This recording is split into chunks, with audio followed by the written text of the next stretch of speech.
Assalamualaikum warahmatullahi wabarakatuh. Apa kabar Ananda semua? Alhamdulillah sehat ya. Nah, sebelum memulai pembelajaran pada hari ini, silahkan kepada ketua pimpin doanya terlebih dahulu. Ya, terima kasih kepada ketua. Nah, sekarang ibu mau cek kehadirannya dahulu. Abdullah Idris, Ayu Opina, Afifah. Nah, nampaknya Ananda semua bisa mengikuti pembelajaran pada hari ini. Nah, sebelumnya Ibu ingin mereview kembali materi kita pada pertemuan minggu lalu. Siapa yang masih ingat materi kita pada minggu lalu? Ya, kepada Afifah. Ya, benar sekali. Pada minggu lalu kita telah mempelajari tentang gaya kolom. Apa bunyi dari hukum kolom tersebut? Ya, silahkan kepada Vera. Nah, benar yang dikatakan Vera tadi, bahwasanya kolom menyatakan besarnya gaya tarik atau gaya tolak antara muatan berbanding lurus dengan muatan dan berbanding terbalik dengan jarak padatnya. Nah, sekarang kita lanjut pada materi kita, masih pada kada yang sama.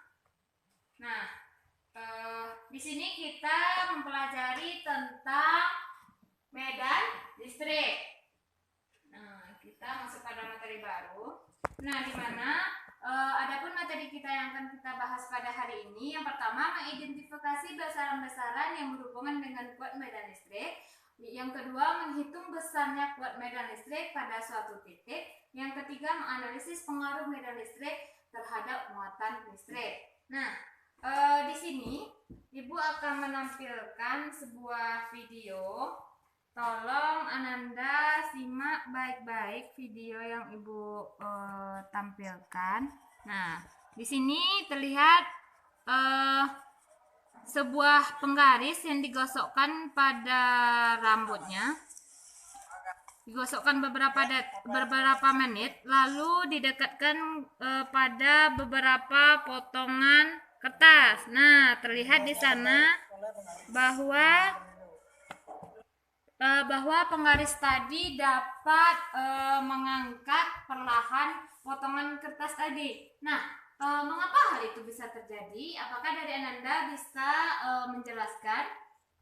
Nah, sepertinya Ananda masih kebingungan mengenai video yang Ibu tampilkan tadi. Untuk menjawab pertanyaan ini, untuk itu kita membahas materi mengenai medan listrik.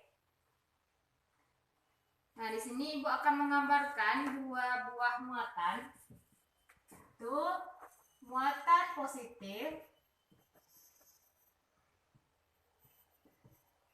dan satu lagi muatan negatif, di mana pada kedua muatan ini terdapat arah panah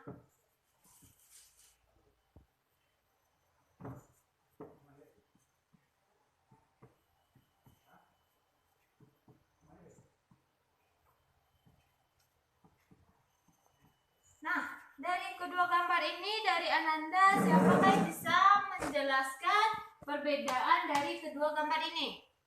Ya, kepada Vera.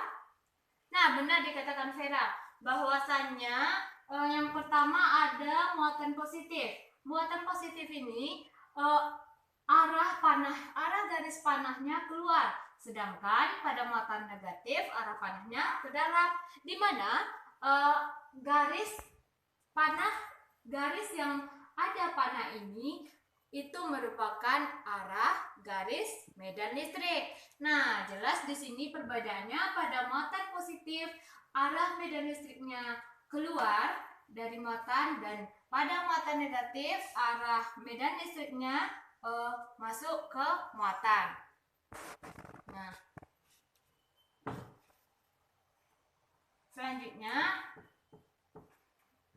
Selanjutnya Ibu akan menggambarkan dua buah gambar lagi. Pertama, ada muatan positif dan muatan negatif. Nah, di sini ada beberapa garis lengkungnya.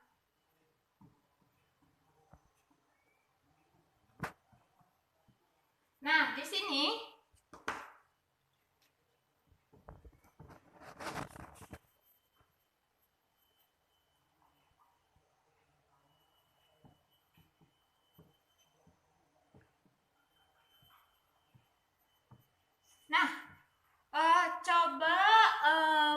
masing-masing Ananda diskusikan gambar ini dengan teman sebangkunya.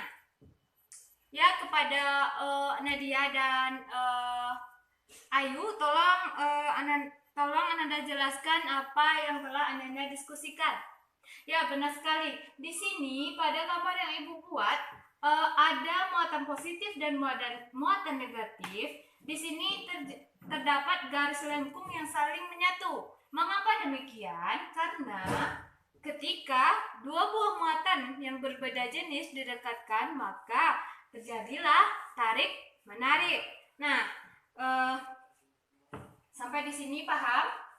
Baik. Nah, selanjutnya pada gambar yang kedua, yaitu ada muatan positif.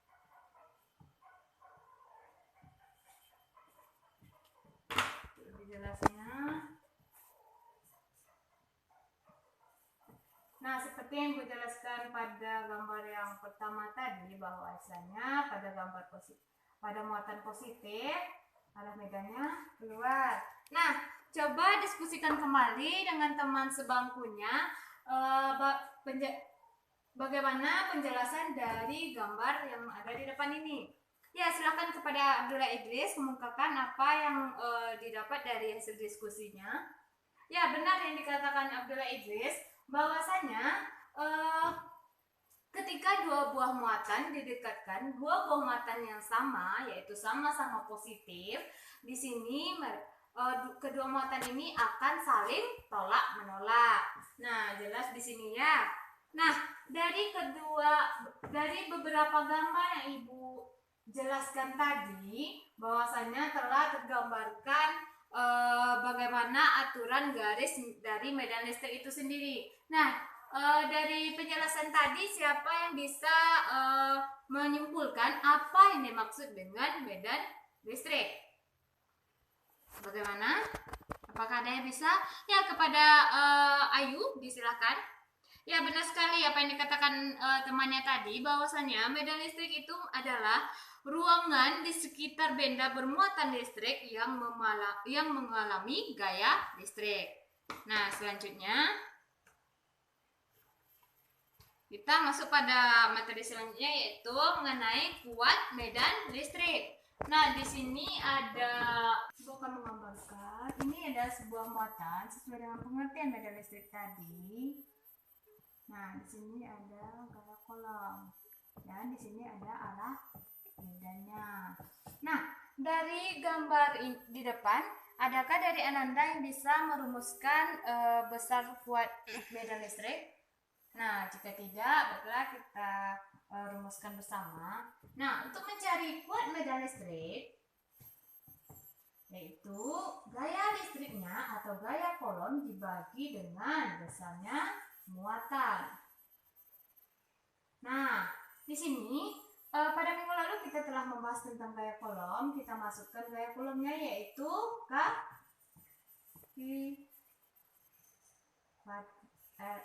jaraknya dipadatkan per Q.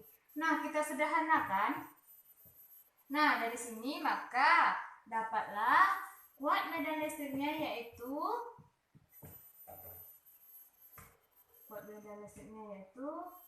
K Q per R kuadrat. Nah, inilah besar kuat medan listrik. Baiklah, materi selanjutnya yaitu mengenai hukum Gauss, di mana hukum Gauss ini adalah hukum yang menentukan besarnya sebuah flux listrik yang melalui sebuah bidang. Nah, di sini ada beberapa bagian yang akan kita bahas. Yang pertama yaitu flux listrik pada arah garis medan yang tegak lurus terhadap permukaannya. Nah, di sini ada sebuah permukaan. Nah, di sini lurus permukaan. Nah, di sini ada arah garis medan listrik yang tegak lurus terhadap luas bidangnya. Nah, dari gambar ini, siapa yang bisa merumuskan besar flux listrik pada arah medan listrik yang tegak lurus terhadap luas bidangnya. Nah, jika tidak, mari kita rumuskan bersama. Nah, di sini terdapat flux listriknya, yaitu flux listrik sebanding dengan arah medan dan luas permukaannya. Jadi pada arah medan listrik yang tegak lurus dengan luas permukaannya, luas bidangnya, maka didapat persamaannya seperti yang ada di depan. Nah, selanjutnya yaitu apabila garis-garis medan listrik yang menembus suatu bidang memiliki sudut, maka dapat dirumuskan flux listriknya seperti gambar di depan. Nah, apabila garis medan listrik menembus suatu bidang, maka terbentuklah sudut, yaitu sudut theta. Nah, di sini maka dapat dirumuskan flux listriknya yaitu E A cos theta. Nah, maka didapatlah flux listriknya sebesar ini. Nah, pada bagian selanjutnya terlihat pada slide bahwa pada kuat medan listrik satu keping konduktor, yaitu konduktor dengan luas A dan rapat muatannya diberi muatan listrik yang terdistribusi seragam seperti gambar ini, yaitu sebuah keping konduktor.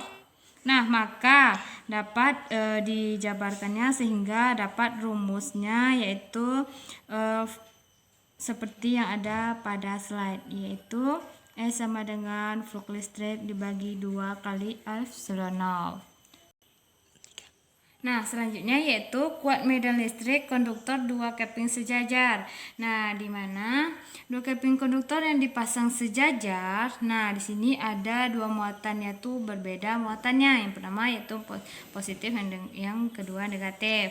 Nah, maka didapatlah untuk kuat medan listrik di luar keping bernilai 0 dan nilai flux di dalam ruangan antar keping dengan titik medan listriknya searah dengan luas permukaannya, yaitu K didapat perumusan flux listriknya yaitu berbanding lurus dengan kuat medan listrik dan luas permukaan.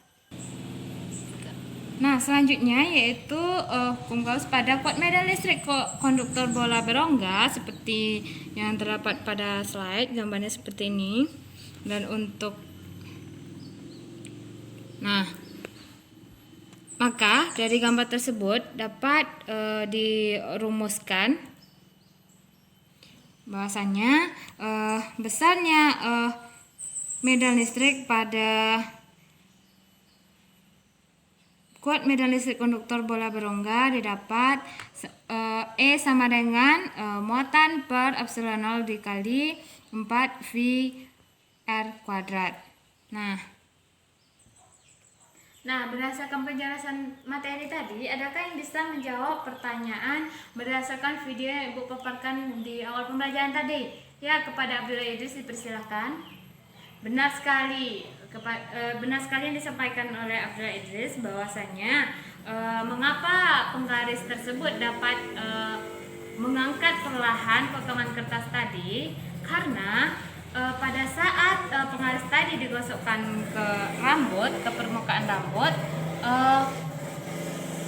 muatan yang ada pada rambut tadi berpindah pada penggaris, yaitu muatan elektronnya berpindah pada penggaris tadi sehingga penggaris bermuatan negatif. Dan ketika didekatkan pada kertasnya bisa terangkat oleh penggaris karena kertas dan penggaris merupakan memiliki muatan yang berbeda. Nah, berdasarkan penjelasan dari Ibu tadi, adakah di sini yang dapat menyimpulkan materi kita pada hari ini? Ya, kepada Vera dipersilakan. Nah, benar apa yang disampaikan Vera tadi, bahwasannya ketika suatu benda bermuatan listrik yang terdapat pada ruangan yang bermuatan listrik, maka di ruangan tersebut terdapat medan listrik. Nah, untuk lebih memahami materi yang Ibu sampaikan tadi, silakan Ananda kerjakan kuis 2 soal ini. Silakan kerjakan di kertas selembar. Ibu tunggu waktunya 5 menit. Ya, kepada Abdullah Idris, tolong dikumpulkan semua jawabannya. Nah, baiklah, semua untuk hasilnya akan Ibu bagikan pada pertemuan minggu selanjutnya. Nah, untuk materi kita minggu depan, silakan Ananda baca materi pada bahan ajar mengenai energi potensial. Nah, dan di sini Ibu akan memberi tugas, silakan buka bahan ajar Ananda halaman 20, yaitu ABS yang SI 1 sampai 5 dan dikumpul pada pertemuan minggu depan. Nah, baiklah, hanya itu yang dapat Ibu sampaikan. Wassalamualaikum warahmatullahi wabarakatuh.